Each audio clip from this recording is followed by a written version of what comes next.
रुचि 20 साल की हो चुकी थी। शहर की भागदौड़ से दूर वह अपने माता पिता के साथ एक पुराने वीरान हवेली जैसे घर में रहती थी। घर बहुत बड़ा था, लेकिन उसमें अजीब सा सन्नाटा रहता। दिन में भी हवेली में अंधेरा और नमी रहती।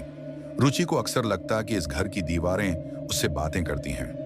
कभी कभी रात को सीढ़ियों पर धीमे धीमे चलने जैसी आवाज आती, जबकि वह जानती थी कि कोई वहां नहीं है। जब भी वह अपनी माँ से पूछती, माँ, ये आवाजें कहाँ से आती हैं, तो माँ हमेशा मुस्कुराकर कहती, तेरा वहम है बेटा।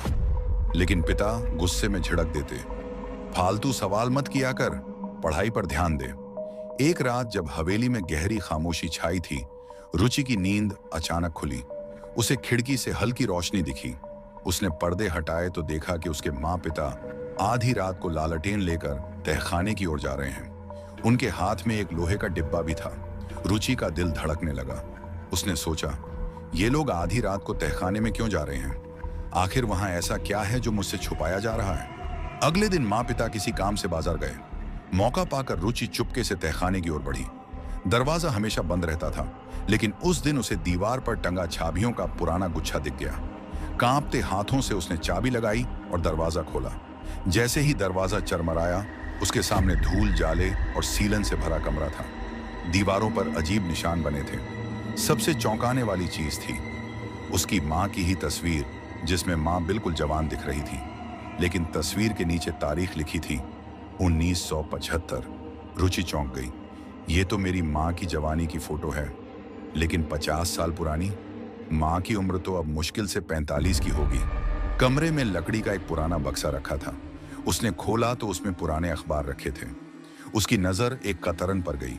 उसमें मोटे अक्षरों में लिखा था, इस हवेली में रहस्यमयी ढंग से लड़की की मौत, माता पिता फरार। नीचे तस्वीर भी थी, वही हवेली, और मरने वाली लड़की का नाम रुचि वर्मा। रुचि की सांस रुक गई। उसने बुदबुदाया, ये कैसे हो सकता है? मेरा नाम भी रुचि है।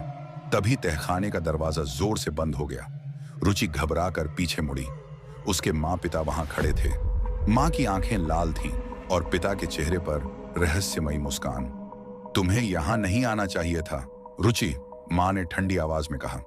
पिता धीरे से बोले, अब सच छुपाना मुश्किल हो गया है। पिता उसके पास आए और बोले, जिस अखबार को तुमने देखा वो झूठ नहीं है। असली रुचि 1975 में मर चुकी थी। रुचि के कान सुन्न हो गए।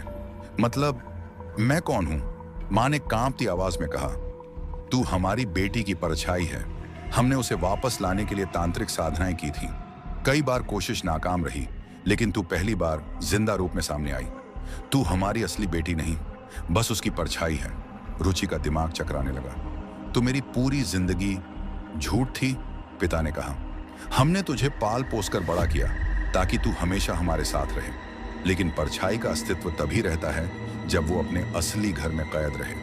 अगर तू यहां से भागेगी तो मिट जाएगी। माँ धीरे धीरे पास आई। बेटा, हम तुझे खोना नहीं चाहते। तू हमारी इकलौती उम्मीद है। बाहर की दुनिया तुझे स्वीकार नहीं करेगी। रुचि पीछे हटती रही। नहीं, ये झूठ है, मैं असली हूं। रुचि ने अचानक पास रखी लालटेन उठा ली। उसने कांपती आवाज में कहा, अगर मैं परछाई हूं तो मुझे जीने का कोई हक नहीं, और अगर मैं असली हूं तो मैं तुम्हारे इस धोखे में नहीं रह सकती। उसने लालटेन जमीन पर दे मारी। आग की लपटें फैल गईं। माँ पिता चिल्लाने लगे, नहीं रुचि, ऐसा मत कर। आग पूरे तहखाने में फैल गई। धुआं इतना बढ़ गया कि कुछ भी साफ नहीं दिख रहा था। रुचि ने अंतिम बार अपने माँ पिता की चीखें सुनी, और फिर सब काला हो गया जब गांव वाले दौड़कर आए। पूरी हवेली जलकर राख हो चुकी थी। अंदर से किसी की भी लाश नहीं मिली।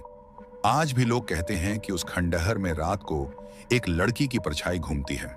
कभी वह हंसती है, कभी रोती है, और उसकी फुसफुसाहट सुनाई देती है, क्या मैं असली हूं या सिर्फ एक परछाई?